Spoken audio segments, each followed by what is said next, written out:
Magandang umaga po sa lahat ng aking subscriber dyan sa Ibayong Dagat. Magandang araw po sa inyong lahat dito sa Pilipinas. Magandang umaga. Ang ating episode ngayon, ang problema ay dapat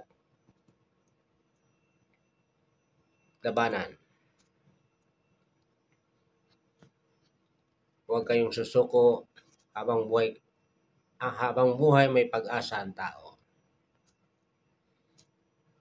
Good morning sa lahat ng aking mga taga-subaybay.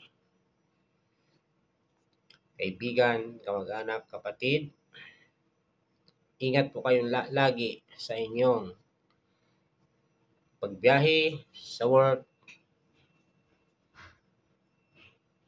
para kayo ay magabayan ni Lord. Huwag tayong magkalimot sa Apo may kapal na magdasal kahit minsan-minsan lang dumaan sa simbahan.